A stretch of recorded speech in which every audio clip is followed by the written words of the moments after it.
रावण से हम सभी परिचित हैं और उसके विषय में अच्छे बुरे विचार रखते हैं।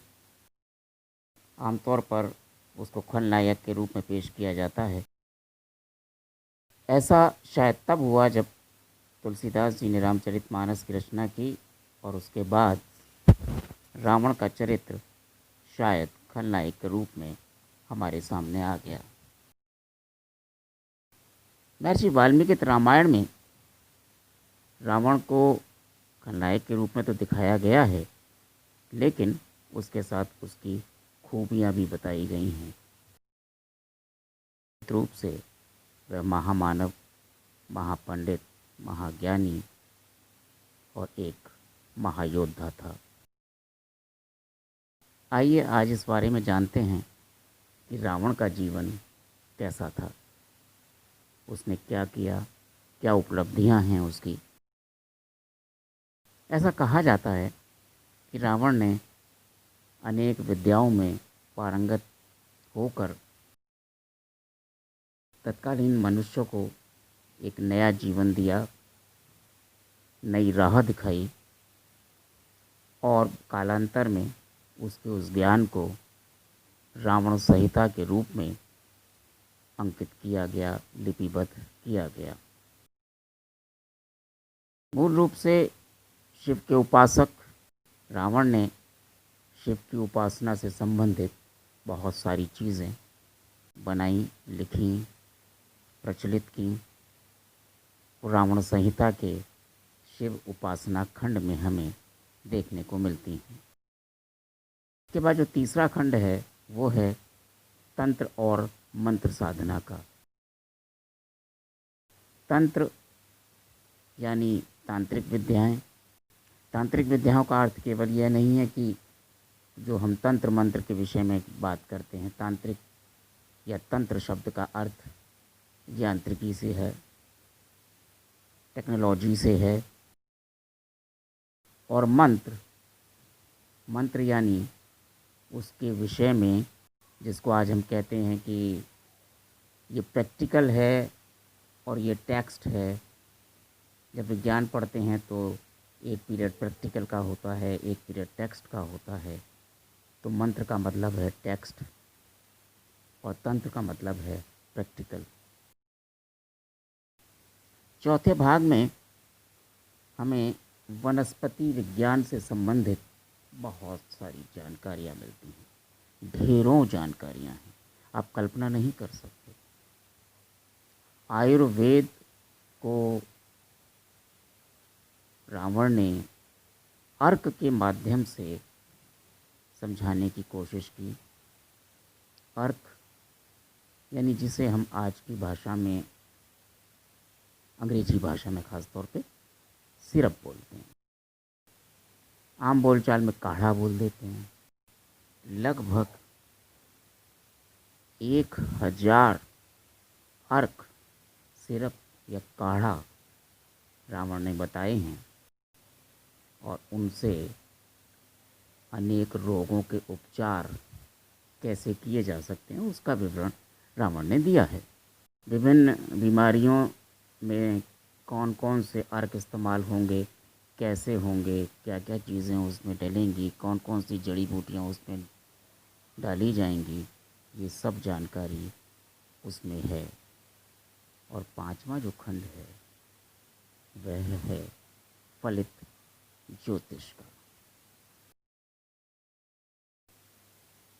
ये शायद बहुत कम लोग जानते हैं कि एक अच्छा आयुर्वेद आचार्य तभी बन सकता है जब उसको ज्योतिष का ज्ञान होगा। लेकिन एक ज्योतिष आचार्य आयुर्वेद आचार्य नहीं बन सकता। आप देखते हैं आजकल बाजार में ज्योतिष के नाम पर लूट मची है।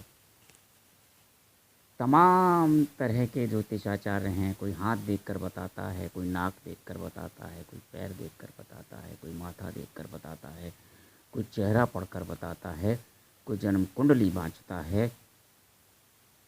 और बहुत सारे ऐसे लोग भी हैं जो केवल बेवकूफ़ बनाते हैं ज्योतिष के नाम पर। लेकिन एक आयुर्वेद आचार्य के लिए एक अच्छा ज्योतिष आचार्य होना पहली और आखिरी शर्त है।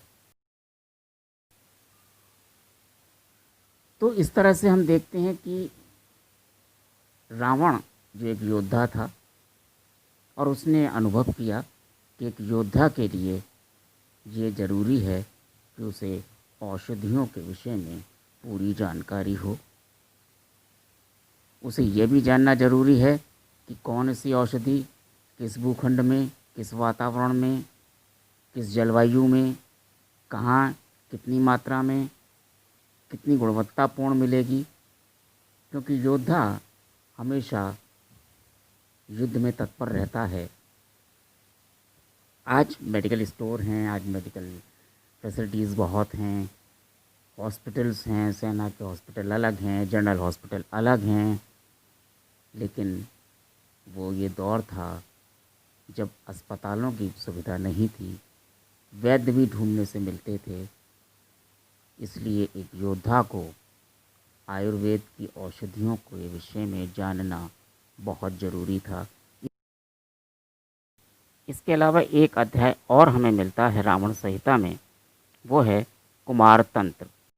इस तंत्र में या इस अध्याय में दशानन ने छोटे बच्चों के रोग, लक्षण, कारण, उपचार इस विषय में औषधीय विश्लेषण किया है।